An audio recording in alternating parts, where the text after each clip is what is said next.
Joining us now is OjyOkpe with stories trending around the world. Hello, Jinex. Good morning. How was your weekend? What have I done? You look so mischievous this morning. It's that sing-song. Tundu, please forgive him. How are you? How was your weekend? That's great. Good morning. Good morning, Rufai. We missed you on Friday. Missed you guys too, man. Missed you guys so much. But I'm better now. Well, all right. Good morning to you, viewers. Here are some of the stories that are trending across the globe. In the United States, President Joe Biden mocked former President Donald Trump and joked about his own low approval ratings over the weekend as he resumed a Washington tradition of speaking at the White House Correspondents Association dinner. This is the first time the president attended this dinner in 6 years.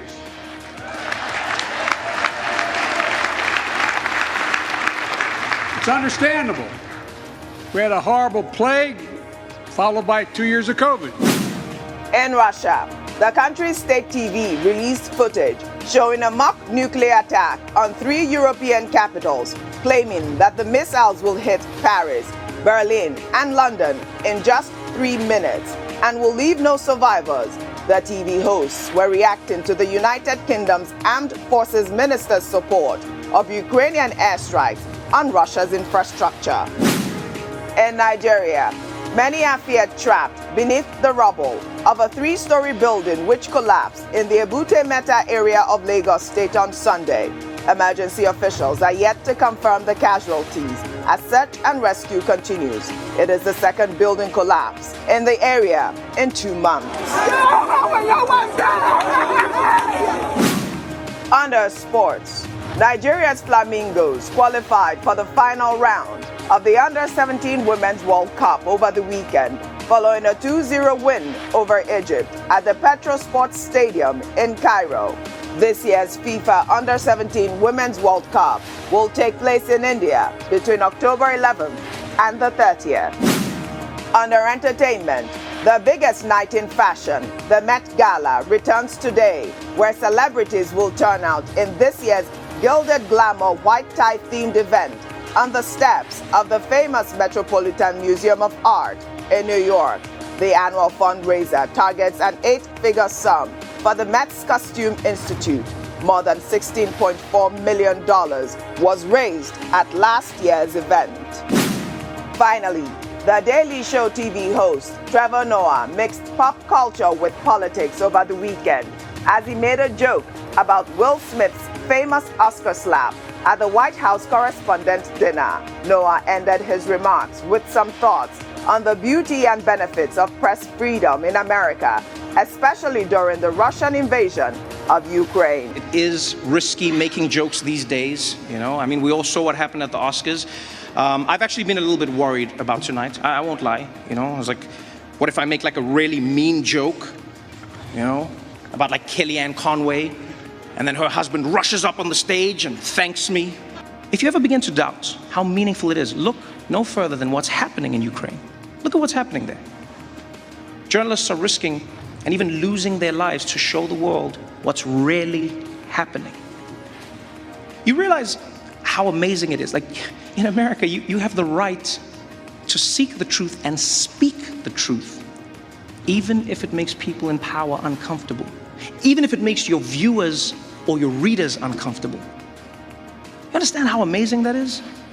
I stood here tonight and I made fun of the President of the United States, and I'm gonna be fine. I'm gonna be fine, right?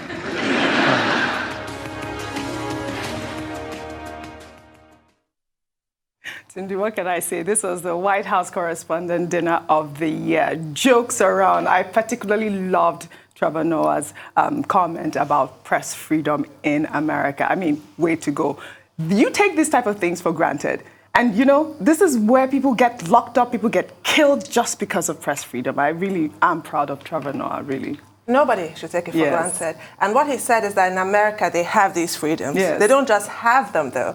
They were fought for. They were died for. It was earned and it is preserved. Same as in Nigeria. There was a time where the job that we do today was completely impossible. Newspapers will get shut down. Media houses will get shut down. Journalists arrested, murdered. There's some whose bodies have never been recovered years later. So tyranny, I think, is the natural human condition. It takes brave souls to just, stand at the gates and keep the barbarians from breaching it. And that's just the bottom line there. It's good to see a South African appreciating that as well because of what he's been through. When he was denied his liberties, it's always a fight. In America, in South Africa, in Nigeria, it is a struggle. Well said, Tunde. We'll take a story in Nigeria. A video now making the rounds on social media shows the Deputy Senate President, Senator Omuo-Ekiti, admitting publicly that he wrote the Electoral Act of 2022 because of the politics of Delta State. Omuo-Ekiti made this known while addressing some party stakeholders at an event which took place in Delta State. While the video is coming in the wake of President Muhammad Buhari's confirmation, indicating that he did not order the Senate to remove the contentious Section 8212 from the amended Electoral Act 2022. Let's take a look at the video before we come back for a discussion. They say no first call police. They with Abuja.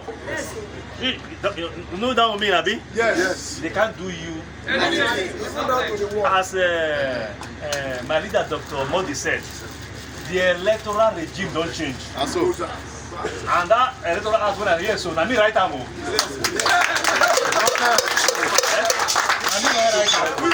I write down because I know how Delta politics. This was quite shocking when I saw this video this morning, Rufai. I mean, just to note that just 2 weeks ago, he did declare that he wanted to be a governor of Delta State, and to know that he wrote this electoral act, admitting it flagrantly in public. No, it's not today that he's been trying to be governor of Delta State. Yeah. It dates back to way back 2007, as I can remember. And I remember those days where all the Robo candidates then thought that Ibori was going to give them, the tickets, and Ibori said everybody should go ahead, keep campaigning. And the next thing, out of the genie, out of the bottle emerged this Eweta Odwaga, Dr.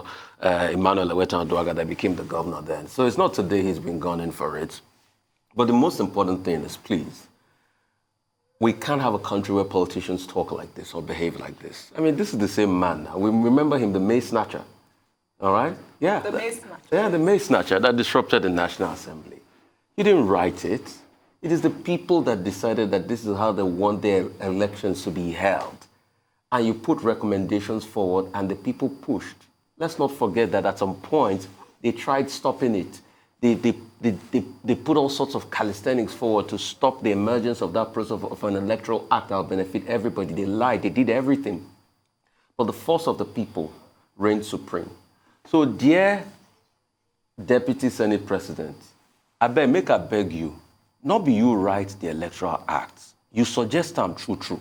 But now the Nigerian people will na day for dear. Not the talk I'm saying are you. Very nice. I'm speaking pidgin. What I'm so saying invariably is that, please, dear Senate President, because you spoke in pidgin English. Yes. It is not you. It is the will of people. Yes, you can move the motion for the bill. But if the people didn't push for it and make their voices heard, then nothing will be done. It's not your victory, it's the people's victory. Dr. Abati, your comment on the story. Okay. This is the Deputy Senate President, Senator Omuo-Ekiti, who says he wants to be governor of Delta State. He's in All Progressives Congress. The incumbent administration in Delta State is the People's Democratic Party, led by Senator Ifeanyi Okowa. And his main message since April 14, when he declared interest in the position of governor, has been to say that the APC will take Delta State from PDP. Well, I think he should be reminded that the only way that the APC, that he can achieve his dream is going to the polls, winning at the primaries level first, and being sure and supporting the process of making sure that it's the people of Delta State that decide, not people in Abuja, because he was making that comparison between people in Delta and the people in Abuja, and how nobody in Delta can intimidate people because he is very powerful in Abuja. Now, that's the kind of scandalous rhetoric that you get from politicians. Once they are in Abuja, they think they can terrorize people in their states. The second thing is that I would have loved to hear more from Senator Omuo-Ekiti, concrete ideas about what he intends to do for the people of Delta State. Not to boast that he's Urobo. That should be immaterial in the matter. And even if it is, what is his agenda for the people? He was talking to perhaps some of his constituents and he was boasting. But when he's tempted to boast, he should boast on the basis of vision and mission and concrete ideas. He says he wrote the Electoral Act. Well, he and a senator called Abubakar Kyari, proposed a bill to amend the Electoral Act number 6, 2010. This was in 2019. But when a bill passes, it is called an Act of the National Assembly. I think it's the height of,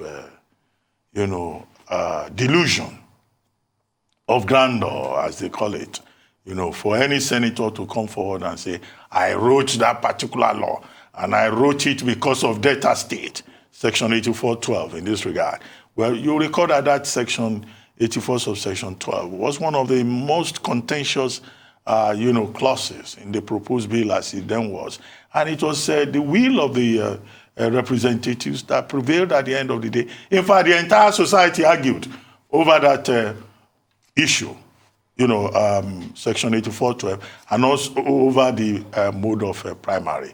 So we do not want to imagine that there is a cabal in the National Assembly of Nigeria that can sit somewhere and write a law, a piece of legislation, and then impose it on the whole country, because that's the implication of what he's saying. It's not his name that is on that bill, on that act.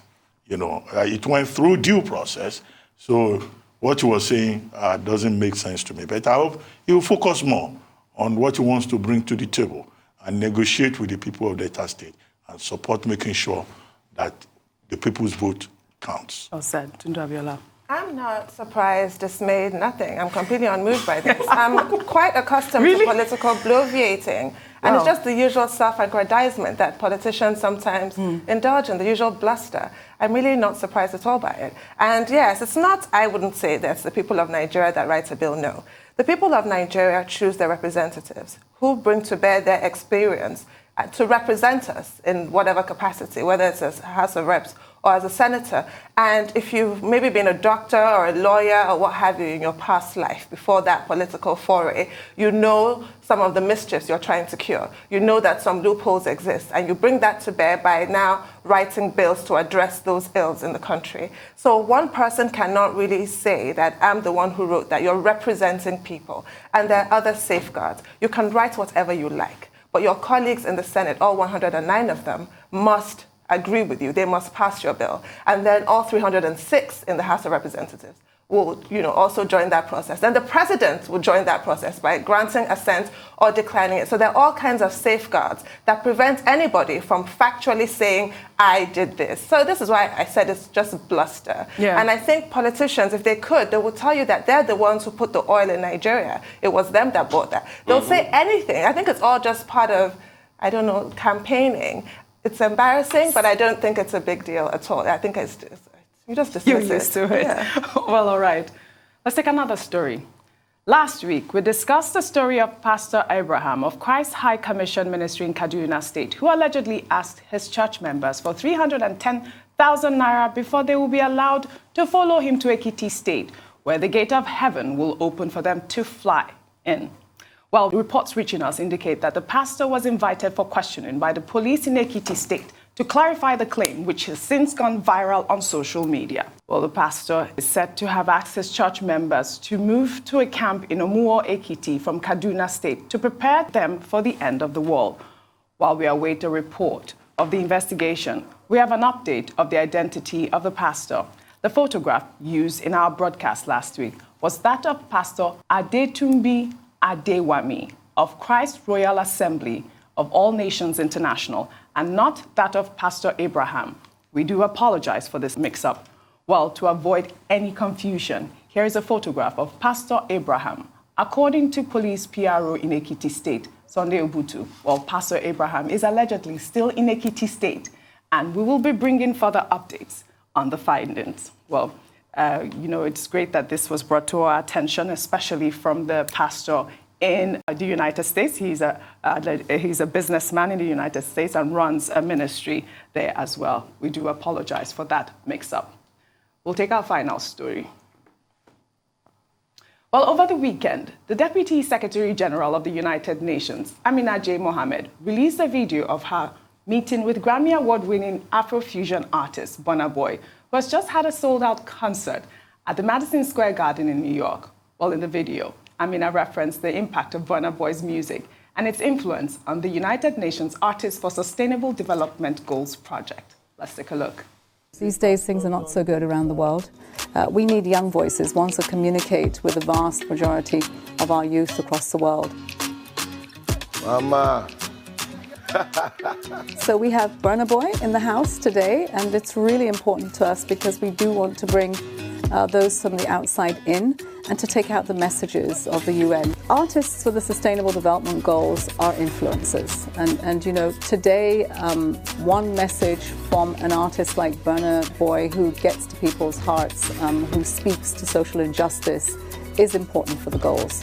They are framed around justice and rights and the aspirations of people. In particular, I'd like to discuss with him education. Education is so important to so many people around the world. It's changing. Education is what determines what the children of the future, which are the leaders of tomorrow, are going to be like and going to be reasoning like. You understand? And it's our job today to shape that reasoning. You understand? And put them on the right path where we're not going through. History just doesn't keep repeating itself. Well, how amazing is this, Rufai? We discussed Burna Boy's sold-out concert when you were not here on Friday. But, I love the fact that he's now part of a movement that would, talk to the youth about education, about just, having a positive appearance for Nigerians across the world. He's such a global icon, Rufai. I mean, such a global icon. And I tell a lot of people, especially artists, that with great power comes great responsibility. Now you're... In Nigerian parlance, now you're bambaring, you're chilling with the big boys. You're at United Nations, you're right there where decisions have been made in the world. And it's because of the star power you have. But the question is, who are you as a person? And how can you use that to help a lot of young people, to inspire them? Because I'm sure it's got millions and millions of followers all over the world that will do things just because Burna Boy says it. All right? He's also a successful Grammy Award winner, sold out concerts here and there. His voice is powerful. I mean, he sold out Madison Square Garden. That's no joke. That's hundreds of thousands of people, I mean, and for me, it just makes me happy being a Nigerian. Yes, I just thought I should highlight this. At some point, when you hear Madison Square Garden, the only thing that comes to your mind is Tyson selling out a fight. Mike Tyson selling out a fight in Madison Square Garden. But now a Nigerian is selling out Madison Square Garden. And that's just to show you the immense power it has. And I'm sure, with this collaboration with the UN, it's going to use it so well. And these are the diamonds Nigeria should promote, because we've got great people doing great things in this country. And it just shows that people that can come back to this country can introspect, they can do well. And Nigeria is well on its way to doing well in the world. We just need, the only group of people that are not sold on to this Nigerian product yet are our leaders. Every other person is sold on. Once our leaders come on board, we can do well. Our culture, our music is becoming pop culture all over the world. Afrobeat is being listened to all over the world. And, when a nation starts to evolve and starts to dominate in the world, the first thing it sells is culture. The Nigerian culture has been sold effortlessly through people like Burna Boy, Wizkid, and the likes all over the world. It's just for our leaders to catch on. Great music, then great leadership, then we build a world power. Nigeria can do it. Absolutely. We are doing it. Yes, absolutely. Dr. Bati? Well, I mean, when you brought up the story on Friday, I said, look, he had said that it's way too big. When he had a conversation with Trevor Noah on Trevor Noah's show. And he continues to prove it with the Grammy Award, which is twice as tall album. And there's going to be a follow-up to that, and a new album that will be titled Love Damini. And, in between, you have this epic performance at the Madison Square Garden. And while we praise him and his achievement, we should also pay tribute to his mom, Bose Ugulu, who is his manager, who follows him everywhere. And she's been a very dedicated mom So if you are looking for a mother as number one support system for a child, for a son, Bose Ugulu deserves applause. But looking at her, looking at loves this mommy thing. Looking at Burna Boy there with Miss Amina Mohammed, yes, former Minister of Environment in Nigeria, two great Nigerians, two African giants on the floor of the United Nations. Yeah. Burna Boy going to visit Amina Mohammed. I think you can't have it better than that, because both of them are sources of inspiration to the younger generation.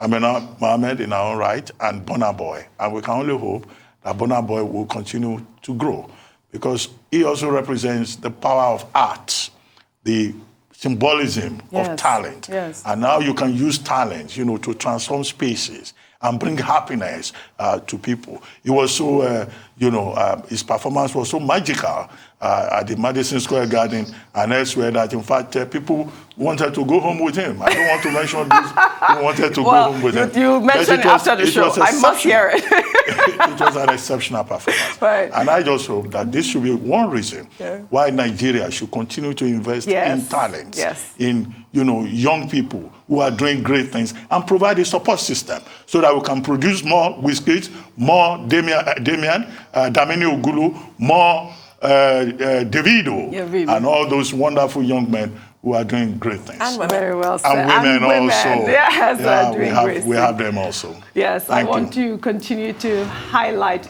good stories from Nigeria. Well, that's all I have for you on What's Trending today. I'll see you tomorrow.